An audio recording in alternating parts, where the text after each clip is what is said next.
મિત્રો, હું સતીશ રાઠોડ ધોરણ 6 ની અંદર સામાજિક વિજ્ઞાન વિષયની અંદર સરસ્વતી ગ્રુપ ઓફ એજ્યુકેશન દ્વારા ચાલતા ઓનલાઈન વર્ગની અંદર આપ સૌનું હાર્દિક સ્વાગત કરું છું. આપણે જોઈ રહ્યા હતા પ્રકરણ નંબર 10 પૃથ્વીના આવરણો, જેમના ભાગ પહેલાની અંદર આપણે ચર્ચા કરી ગયા હતા.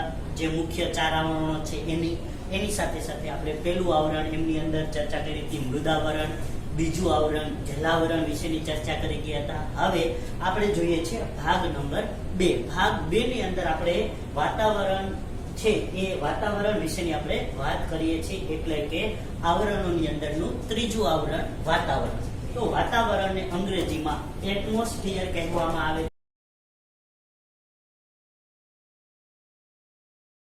છે. ખાસ વિદ્યાર્થી મિત્રો યાદ રાખજો, એટમોસ્ફિયર એટલે વાતાવરણ. તો હવે વાતાવરણની આપણે વ્યાખ્યા વિશે જોઈએ તો કે પૃથ્વીની ચારે બાજુ વીંટળાઈને આવેલા, ખાસ વિદ્યાર્થી મિત્રો આ વ્યાખ્યા યાદ રાખજો અને તમે બોર્ડ ઉપર જોઈ પણ શકો છો, તમારી નોટબુકમાં પણ લખી શકો છો. તો પૃથ્વીની ચારે બાજુ વીંટળાઈ આવેલા લગભગ 800 થી 1000 કિલોમીટર 800 થી 1000 કિલોમીટરની ઊંચાઈ સુધીના વિવિધ વાયુઓના આવરણને વાતાવરણ કહે છે. તો આ હતી વાતાવરણની વ્યાખ્યા. ફરી પાછી તમને વાતાવરણની વ્યાખ્યા જણાવી દઉં, ખાસ ધ્યાન આપજો. પૃથ્વીની ચારે બાજુ વીંટળાઈને આવેલા લગભગ 800 થી 1000 કિલોમીટરની ઊંચાઈ સુધીના વિવિધ વાયુઓના આવરણને વાતાવરણ કહેવામાં આવે છે. હવે આપણને એક પ્રશ્ન અહીંયા એ થાય કે વિવિધ વાયુઓ, તો વિવિધ વાયુઓ એટલે ક્યાં? તો હવે આપણે એ વિવિધ વાયુઓ વિશે વાત કરીએ કે વાતાવરણની અંદર કયા કયા વાયુઓ ભળેલા છે. તો વાતાવરણમાં વિવિધ વાયુઓમાં પાણીની વરાળ આપણે આગળ જોયું હતું, જલાવરણની અંદર કે જે ભેજ સ્વરૂપે રહેલું છે, તો એ વરાળ બાષ્પીભવન થાય અને એ વરાળ જે છે એ વરાળ વાતાવરણની અંદર રહેલી હોય. આપણે ઘણી વખત જોઈએ કે સૂર્યપ્રકાશની અંદર અમુક જગ્યાએ પાણી રહેલું છે એવું આપણને ભાસ થાય, પણ ત્યાં પાણી હોતું નથી. એ શેને કારણે? તો કે હવામાં જે ભેજ રહેલો હોય તો એ ભેજ પાણીનું પ્રતિબિંબ હોય, તો એ પાણીનું પ્રતિબિંબ હોય એમ લાગે છે. તો એ પાણીની વરાળ, ત્યારબાદ ધૂળના રજકણો કે અમુક પ્રકારે જે પવન આવે છે, તો પવનને કારણે મૃદાવરણની અંદર જે ઝીણા ઝીણા કણો જે આપણે નરી આંખે જોઈ શકતા નથી, તો આવા ધૂળના રજકણો એમની અંદર ભરેલા હોય. ત્યારબાદ ઉલ્કા કણ કે જે શૂન્ય અવકાશમાંથી પૃથ્વીના વાતાવરણની અંદર આવા ઉલ્કા કણો છે, એ ઉલ્કા કણો પૃથ્વી તરફ ખેંચાઈ આવે છે. જેમની અંદર આપણે વાત કરેલી હતી કે આવા ઉલ્કા કણો છે, એ ઉલ્કા કણો પૃથ્વીના આ વાતાવરણના સંપર્કમાં આવે તો વાતાવરણના સંપર્કમાં આવતા એ ઘર્ષણ પામે છે અને ઘર્ષણ પામી સળગવા લાગે છે, અને આ સળગતા ઈ રાખ બની જાય છે. અને ઈ રાખ એટલે શું થાય? તો કે ધૂળના રજકણો. તો એ ઉલ્કાને કારણે પણ ઉદ્ભવે છે, પરંતુ અમુક જે આવી મોટી મોટી ઉલ્કાઓ હોય તો ઈ સળગતી નથી અને સમુદ્ર છેટ મૃદાવરણ સુધી એટલે કે પૃથ્વીની સપાટી ઉપર પડે છે અને મોટો ખાડો કરી અને ત્યાં સરોવરની રચના કરે છે. તો આવા ઉલ્કા કણ પણ જે એમની અંદર સમાવેશ થઈ જાય, જેના વિશે તમને વાત કરી દઉં તો કે આપણા ગુજરાતની અંદર પણ આવી 40 કિલોની ઉલ્કા જે છે એ 40 કિલોની ઉલ્કા સૌરાષ્ટ્ર વિસ્તારની અંદર પડેલી હતી, જેનું પણ તમે ઇતિહાસની અંદર અથવા તો ગૂગલની અંદર સર્ચ કરી શકો છો. ત્યારબાદ ક્ષાર કણો કે અમુક પ્રકારના જે આ પાણીનું બાષ્પીભવન થાય છે કે ઘનીભવન થાય છે, તો એ ઘનીભવન થવાને કારણે સમુદ્ર પરથી જ્યારે આ બાષ્પીભવન કે ઘનીભવન થાય છે તો એમની અંદર ક્ષાર પણ જે છે એ બાષ્પની સાથે ક્ષાર પણ જતો હોય છે. તો આના કારણે વાતાવરણની અંદર આવા ક્ષાર કણો પણ સમાયેલા હોય છે. તથા અમુક પ્રકારના સૂક્ષ્મ જીવજંતુઓ કે જે નાના નાના જીવજંતુઓ હોય, આપણે કીડી, માખી, મચ્છર જેની વાત કરીએ છીએ, તો આવા નાના નાના જીવજંતુઓના મૃત શરીર એટલે કે જેને આપણે અવશેષ કહી શકાય, તો આવા જીવજંતુઓના અવશેષો પણ એમની અંદર ભળેલા હોય છે. તો વાતાવરણની અંદર આવા વિવિધ પ્રકારના આ વાયુઓ અને આવા બધા પ્રકારના કણો રહેલા હોય છે કે જે વાતાવરણની અંદર હવા બની જતા હોય છે. અને આ વાતાવરણ છે એમની અંદર હવે આપણે જોઈએ તો કે એમની ખાસ આ વિશેષતા યાદ રાખજો કે વાતાવરણ રંગ, ગંધ અને સ્વાદ રહિત હોય છે. એટલે કે વાતાવરણનો કોઈ રંગ હોતો નથી. આપણે એમ ન કહી શકાય કે વાતાવરણ જે છે એ ગ્રીન રંગનું છે, કે આપણે એમ ન કહી શકાય કે વાતાવરણ ગુલાબી રંગનું છે, કેમ કે એ કોઈ પણ પ્રકારનો રંગ ધરાવતું નથી, પણ સરખામણી કરી શકાય. જો વિદ્યાર્થી મિત્ર ખાસ યાદ રાખજો, એ કોઈ પણ રંગ ધરાવતું નથી, પરંતુ સરખામણી કરી શકાય. કેમ કે ચોમાસાની ઋતુ હોય તો ચોમાસાની ઋતુની અંદર જે લીલુંછમ ઘાસ ઉગી નીકળેલું હોય તો આપણે એમ કહી શકાય કે ભાઈ ગ્રીનરી છવાયેલી છે, તો એ લીલા રંગ સાથે, પણ એ આપણે એને એની સાથે સંબંધ ધરાવ્યો છે, પણ વાતાવરણ ગ્રીન બની નથી. તો વાતાવરણ રંગ પછી એની ગંધ પણ ન હોય, તો આપણે એમ ન કહી શકાય કે વાતાવરણ ખારું છે, વાતાવરણ તીખું છે, વાતાવરણ છે એ મોરું છે. તો વાતાવરણની કોઈ પણ ગંધ પણ હોતી નથી, અને એની સાથે સાથે એનો સ્વાદ પણ આપણને આવતો નથી, કે કોઈ પણ પ્રકારનો સ્વાદ જે છે એ સ્વાદ આવતો નથી, કેમ કે વાતાવરણને આપણે ટેસ્ટ જ કરી શકતા નથી. અને આમ કે રંગ, ગંધ અને સ્વાદ રહિત હોવાથી તે પારદર્શક છે, એટલે કે એની આપણે આરપાર જોઈ શકીએ છીએ. એટલે કે વાતાવરણ છે ને અદ્રશ્ય છે.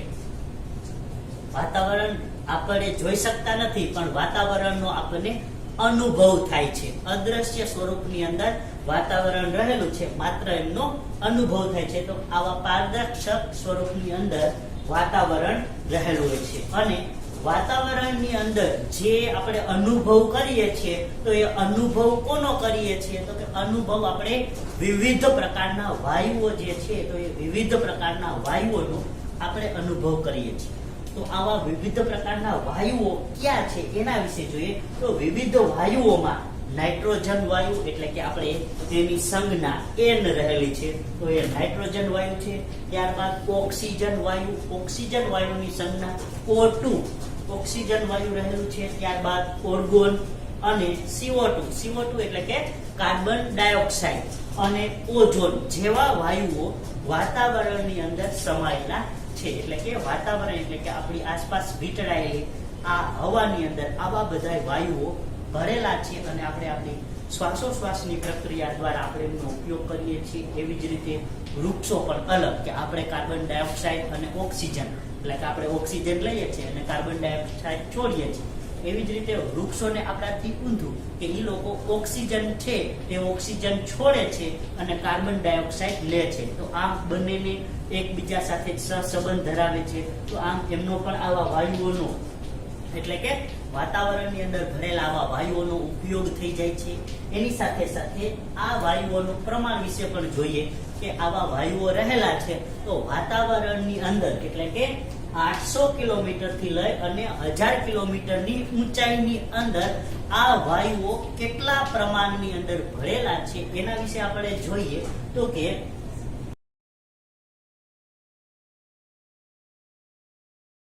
નાઇટ્રોજન 78.3% જેટલું નાઇટ્રોજન હવાની અંદર વાતાવરણમાં ભરેલું છે. ઓક્સિજન 20.99%. ખાસ વિદ્યાર્થી મિત્રો આ બાબત યાદ રાખજો, ઓક્સિજનનું પ્રમાણ 20.99% વાતાવરણની અંદર રહેલું છે. જે આ 20.99% માંથી આપણે માનવો આપણી શ્વાસોશ્વાસની પ્રક્રિયામાં ઓક્સિજનને આપણે ગ્રહણ કરીએ છીએ. અને ત્યારબાદ ઓર્ગોન વાયુ વિશે જોઈએ કે 0.94% ઓર્ગોન વાયુ વાતાવરણની અંદર રહેલો છે. CO2 એટલે કે કાર્બન ડાયોક્સાઇડ વાયુનું પ્રમાણ 0.03% કાર્બન ડાયોક્સાઇડ વાયુ હવાની અંદર, એટલે કે વાતાવરણના આ વિસ્તારની અંદર જે છે એ ફેલાયેલો છે. અને એની સાથે સાથે અન્ય વાયુઓ, કે એના સિવાયના આપણે બીજા વાયુઓ કહીએ તો કે ઇથેન, મિથેન જેવા વાયુઓ છે એ પણ વાતાવરણની અંદર આવા અન્ય વાયુઓ રહેલા.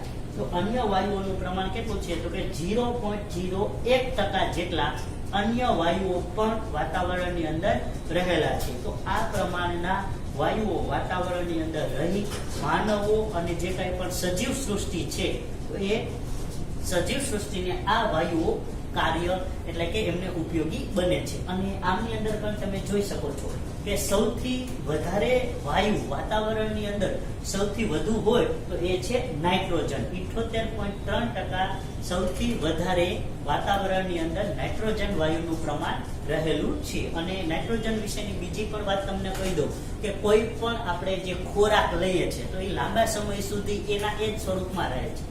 એના ઉદાહરણ વિશે તમને વાત કરી દો તો કે અમુક વસ્તુઓ કે આપણે પેકિંગ હોય પ્લાસ્ટિકની કોથળીની અંદર, તો આપણે જોયું હોય આપને એમ લાગે કે એમની અંદર હવા ભરેલી છે, પણ વિદ્યાર્થી મિત્રો ખરેખર એ પ્લાસ્ટિકના પેકિંગ ખોરાકની અંદર હવા નથી ભરેલી હોતી, એમની અંદર નાઇટ્રોજન ભરેલો હોય છે.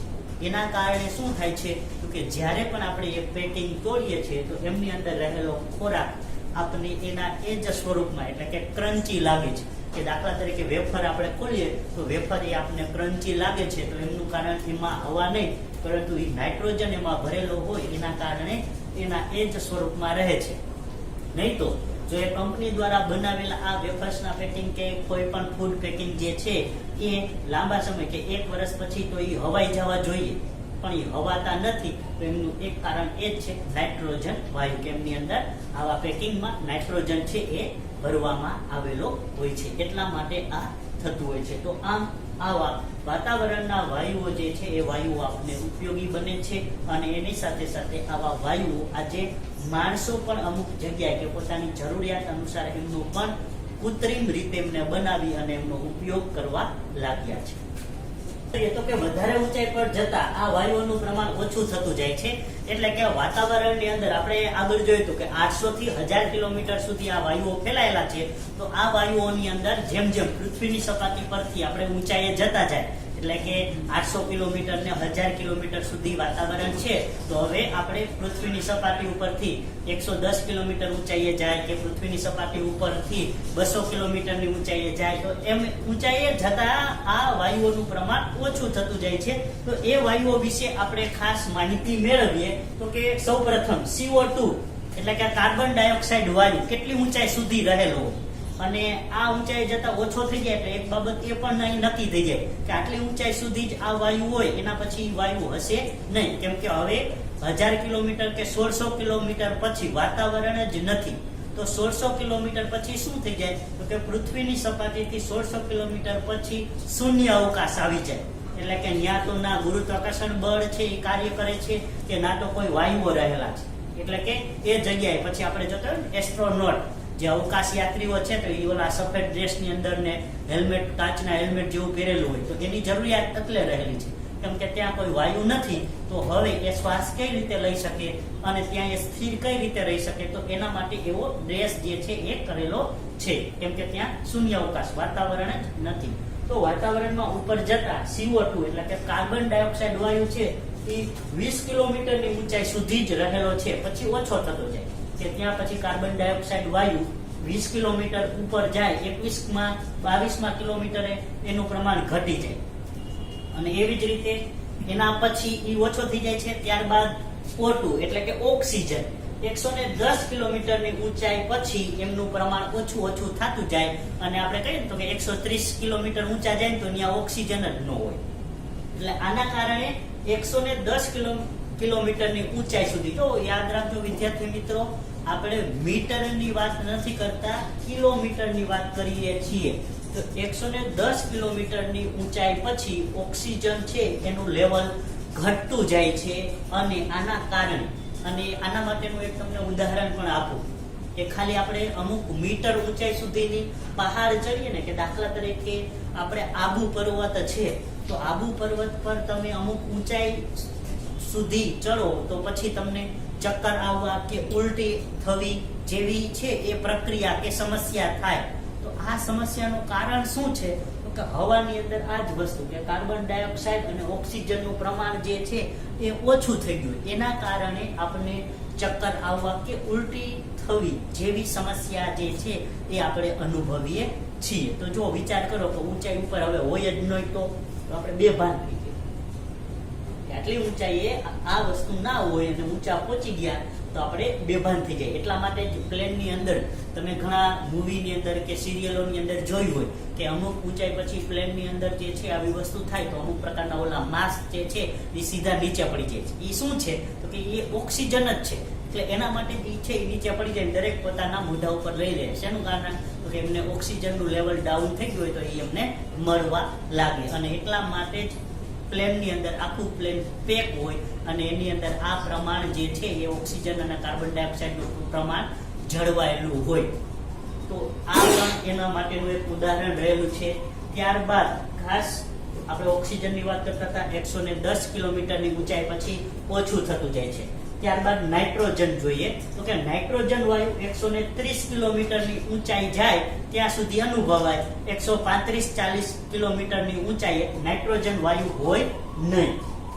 અને આ નાઇટ્રોજન વાયુ ક્યાં સુધી હોય તો 130 કિલોમીટરની ઊંચાઈ સુધી, તેના પછી હોતો નથી. તો આમ અલગ અલગ વાયુઓનું પ્રમાણ પણ વાતાવરણની અંદરની આ ઊંચાઈ ઉપર રહેલું છે. તો એ પણ વિદ્યાર્થી મિત્રો ખાસ આ વસ્તુ યાદ રાખજો અને આ વસ્તુ તમે સ્ક્રીનશોટ પણ લઈ શકો છો એમનો.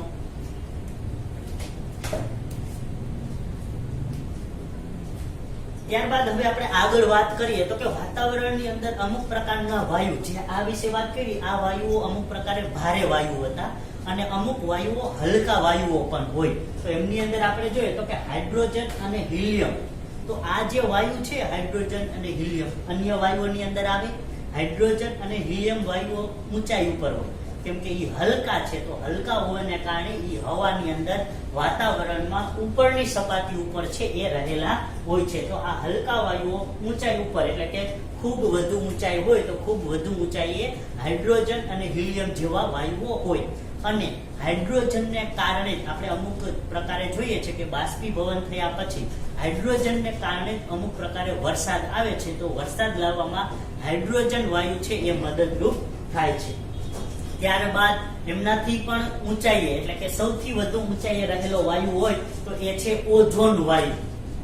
અને ઓઝોન વાયુ છે એ પૃથ્વીની સપાટીના ઉપરના ભાગની અંદર એટલે કે વાતાવરણની અંદર સૌથી ઉપરનું સ્તર છે એ વાતાવરણની અંદર સૌથી ઉપરનું સ્તર ઓઝોન વાયુ રહેલું છે. અને ઓઝોન વાયુ શું કાર્ય કરે છે તો કે ઓઝોન વાયુ સૂર્યના જે પારજાંબલી કિરણો એટલે કે અલ્ટ્રાવાયોલેટ કિરણો જે આપણને ખૂબ ગરમી, અને જો અલ્ટ્રાવાયોલેટ કિરણો આપણી ચામડી ઉપર સૂર્યના કિરણો ડાયરેક્ટ પડે તો આપણી ચામડીને પણ બાળી નાખે. તો આવા ખૂબ વધુ ઊંચું તાપમાન ધરાવતા આવા પારજાંબલી કિરણો છે તો એ પારજાંબલી કિરણોનું શોષણ કરી પૃથ્વી ઉપર જે છે પૃથ્વી પર આપણને પ્રચંડ ગરમીથી બચાવે છે. એટલે કે તાપમાન પણ છે એનું લેવલ ડાઉન રાખે છે. તાપમાનમાં લેવલમાં પણ સમાનતા છે એ રાખે છે. અને એની સાથે સાથે આ રીતે આપણને ખૂબ ઊંચા તાપમાનથી પૃથ્વી ઉપર રક્ષણ આપવાનું કાર્ય ઓઝોન વાયુ છે એ ઓઝોન વાયુ કરે છે. અને માણસોએ આજે અમુક પ્રકારે જે ઠંડા ખાસ કરીને CFC ક્લોરોફ્લોરોકાર્બન જેવા વાયુઓ છે એ વધુ કરી દીધા છે કે આપણે અમુક પ્રકારે AC, રેફ્રિજરેટર જેનો ઉપયોગ કરતા થયા છે તો એ ક્લોરોફ્લોરોકાર્બન વાયુ હવામાં મુક્ત કરે છે. અને એના કારણે આજે ઓઝોનનું સ્તર છે એ પાતળું પડી ગયું છે. અમુક જગ્યાએ તો ગાબડા પડી ગયા છે, જેના કારણે પૃથ્વીના અમુક ભાગ ઉપર તાપમાન છે એ વધુ હોય છે. એનું કારણ કે ત્યાં ઓઝોનનું સ્તર છે એ પાતળું હોય. અને બીજી વસ્તુ, ઓઝોન વાયુ જે છે ને એ સ્વાસ્થ્યવર્ધક છે. ખાસ યાદ રાખજો, ઓઝોન વાયુ સ્વાસ્થ્યવર્ધક વાયુ છે. અને એના કારણે સવારના 4, 5 અને 6 વાગ્યાના સમય દરમિયાન ઓઝોન વાયુ પૃથ્વીની સપાટી ઉપર એટલે કે નીચે હોય. તો એના કારણે સ્વાસ્થ્યવર્ધક હોવાથી લોકો વહેલી સવારમાં ચાલવા જાય છે એટલે કે વોકિંગ કરવા જાય છે. તો વોકિંગ કરવાનો સમયગાળો 4, 5 અને 6 વાગ્યાનો હોય વહેલો. તો ત્યારે જ ઓઝોન વાયુનું પ્રમાણ હોય અને ત્યારે જ આપણે જે છે તે શ્વાસોશ્વાસની પ્રક્રિયામાં ઓઝોન વાયુ ઓક્સિજન સાથે ભળે તો એના કારણે પણ આપણને જે છે એ આપણું સ્વાસ્થ્ય સારું રહે છે કેમ કે એ સ્વાસ્થ્યવર્ધક વાયુ છે. અને એની સાથે સાથે વાતાવરણની અંદર અમુક પ્રકારે હવે આપણે બીજી બાબતની ચર્ચા કરીએ છીએ કે આ વાયુઓ વિશે અહીંયા સુધી છે. હવે વાયુઓ સિવાય ફરી પાછા આપણે વાતાવરણની અંદર બીજી બાબતોની ચર્ચા કરીએ તો કે વાતાવરણની અંદર રહેલા આવા રજકણો, વરાળ જે આ બધા કણો રહેલા છે એને કારણે આ વાતાવરણ જે છે એ આખું ફેલાયેલું છે. અને સૂર્યના જે કિરણો છે તો એ સૂર્યના કિરણો પણ આ રજકણોને કારણે જ આ પૃથ્વી ઉપર ફેલાઈ રહ્યા છે કે એ જે આપણને રેલાતા દેખાય છે કે સૂર્યનો પ્રકાશ આવ્યો અને કિરણ જે છે એ આપણને દેખાય તો એમનું કારણ પણ રજકણો રહેલા છે કે રજકણોથી સૂર્યનો પ્રકાશ રેલાય છે. અને આ રજકણો દ્વારા જ જે એક વૈજ્ઞાનિક કારણ રહેલું છે. ખાસ હવે અહીંયા ધ્યાન આપજો કે વાતાવરણમાં રહેલા આવા રજકણોને લીધે કે સૂર્યનો પ્રકાશ જે ફેલાવે છે તો એના કારણે રજકણોને લીધે એકાએક અંધારું કે એકાએક અજવાળું થતું નથી. આ બાબત ખાસ યાદ રાખજો, કેમ કે આપણને વૈજ્ઞાનિક કારણ તરીકે પણ પૂછાઈ શકે છે કે સૂર્યના પ્રકાશથી વાતાવરણને લીધે એકાએક અજવાળું કે એકાએક અંધારું થતું નથી. કારણ જણાવો. આનું કારણ એ જ છે કે વાતાવરણની અંદર રહેલા રજકણો છે એ રજકણો આ સૂર્યના કિરણોને ધીમે ધીમે ફેલાવો કરે છે અને એ ધીમે ધીમે ફેલાવો કરવાને કારણે એકાએક અંધારું કે એકાએક અજવાળું થતું નથી. જેમ આપણે જોઈએ છે કે આપણા રૂમની અંદર સાંજના સમયે તમે આ અનુભવ્યું જ હોય કે તમારા બંધ રૂમની અંદર તમે હોય અને લાઇટ પંખા બંધ કરી દો તો તમારી નજર સામે એકાએક ડાયરેક્ટ અંધારું આવી જાય છે અને તમે આગળની વસ્તુ જોઈ શકતા નથી. તો જો આ એકાએક અંધારું થવાને કારણે આવી સમસ્યા રહી. અને એવી જ રીતે એકાએક અજવાળું થઈ જાય તો પણ આપણી આંખો અંજાઈ જાય છે. તમે અંધારામાં હોય અને તમારી આંખો પર કોઈ પણ બેટરીનો પ્રકાશ કરે છે, ટોર્ચથી પ્રકાશ કરે છે તો તમે જોઈ શકતા નથી, કારણ કે તમારી આંખો અંજાઈ જાય છે. તો જો એકાએક અજવાળું કે એકાએક અંધારું થાય તો આવી સમસ્યા થાય. તો આ રજકણોને કારણે સૂર્યના પ્રકાશ ધીમે ધીમે ઓછો થાય છે અને અજવાળું પણ ધીમે ધીમે ફેલાય છે. તો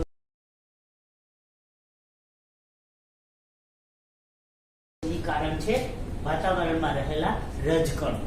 તો એ રજકણોને કારણે આ થાય છે. આમ આ વાતાવરણ છે એ વાતાવરણ પૃથ્વી માટે કુદરતી ઢાલની ગરજ સારે છે. તો વિદ્યાર્થી મિત્રો, આમ વાતાવરણ જે છે એ આપણી એક કુદરતની ઢાલ રહેલી છે અને વાતાવરણ દ્વારા આપણી આ સ્વજીવ સૃષ્ટિને જે શ્વાસોશ્વાસ માટેના કાર્બન ડાયોક્સાઇડ અને ઓક્સિજન જેવા વાયુઓ પણ આપણને જીવાવરણને ઇંગ્લિશની અંદર બાયોસ્ફિયર કહેવામાં આવે છે. હવે જીવાવરણની આપણે વ્યાખ્યા જોઈએ તો કે મૃદાવરણ, જલાવરણ અને વાતાવરણમાં આ ત્રણેયની અંદર જે ભાગમાં જીવસૃષ્ટિ વ્યાપેલી છે તેને જીવાવરણ કહે છે. જીવસૃષ્ટિ એટલે કે જેમની અંદર વનસ્પતિ, માણસો, પશુ પક્ષીઓ, જીવજંતુઓ તમામનો જેમની અંદર જીવ છે એ સમાવેશ થાય તો એવી તમામ જીવસૃષ્ટિને જીવાવરણ કહે છે. આ જીવાવરણની અંદર માનવોનો આધાર રહેલો છે અને એની સાથે સાથે માનવ જીવનના અસ્તિત્વ અને નિર્માણ એટલે કે એમનું જીવન ટકાવી રાખવું અને ત્યારબાદ એમના મૃત્યુનો આધાર પણ જીવાવરણ છે એ રહેલું છે. કેમ કે જીવાવરણ એમની અંદરથી જીવ વહી જાય એટલે શું તો કે નિર્વાહ, મૃત્યુ. અને એની સાથે સાથે નિર્વાહનો બીજો પણ શબ્દ એટલે કે બીજો પણ અર્થ અહીંયા એ થાય છે કે એમને રોજીરોટી કમાવી, એમનો આર્થિક જીવન નિર્વાહ જે છે તો એ આર્થિક જીવન નિર્વાહ એટલે કે કામ ધંધો કરવો એ પણ એમના જીવવરણ સાથે જ સંકળાયેલો છે. એટલે કે અમુક પશુઓની મદદથી એ કાર્ય કરે છે તો આ પણ જીવાવરણ સાથે જ સંબંધ ધરાવે છે. અને એમનું મૃત્યુ પણ કે જીવાવરણનો એનો અંત એટલે મૃત્યુ તો એ પણ જીવાવરણને આભારી રહેલું છે. અને આના કારણે માનવીય પ્રવૃત્તિઓની અસર જોઈએ તો કે આ ચારેય આવરણો છે એ ચારેય આવરણોમાં માનવીય પોતાની પ્રવૃત્તિ કરે છે. એટલે કે માનવી પોતાનો વિકાસ સાધે છે અને આ વિકાસ સાધવામાં વિક્ષેપ પાડે એટલે કે વિક્ષેપ કરવાથી એમને તોડી નાખે તો જે સંતુલિત તંત્ર હોય કે કુદરત દ્વારા જે સમતુલાની નિર્માણ કરવામાં આવેલું છે તો એ સંતુલિત તંત્રની અંદર ખલેલ પહોંચાડે છે. એટલે કે એમને અસ્તવ્યસ્ત કરી નાખે છે.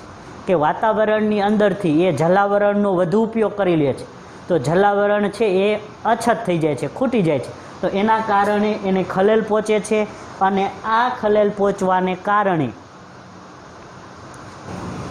તો માનવીએ આવી તંત્રની અંદર વિક્ષેપ પાડે છે તો એની કારણે મુશ્કેલી ઊભી થાય છે.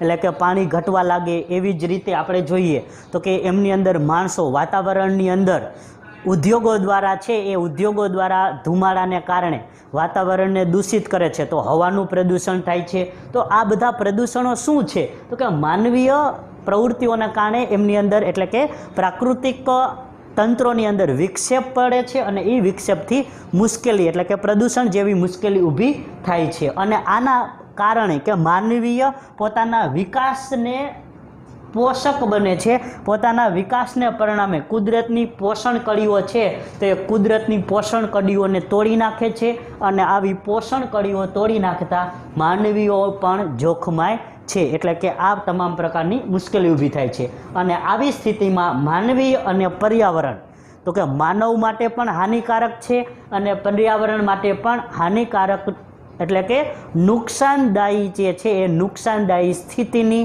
નુકસાનદાયી પરિસ્થિતિની રચના થાય છે અને આ નુકસાન પછી માણસોએ જ ભોગવવું પડે છે। તો આમ આવી બધી માનવીય પ્રવૃત્તિઓની અસર પણ આવા ચારેય આવરણો એટલે કે વાતાવરણ, જીવાવરણ, જલાવરણ અને એની સાથે સાથે મૃદાવરણ પર થાય છે। તો આમ અહીંયા આપણું આ પ્રકરણ પૂર્ણ થાય છે। આ પ્રકરણના અંતે તમને હોમવર્ક સ્વરૂપે એક વર્કશીટ આપવામાં આવશે, જેમની અંદર વિકલ્પ, ત્યારબાદ જોડકા કે પછી ખાલી જગ્યા અને એની સાથે સાથે 1-2 વાક્યના પ્રશ્નો પણ પૂછાયેલા હશે। તો આ પ્રશ્નો તમારે તમારી રફ બુકની અંદર લખવાના રહેશે। ધન્યવાદ।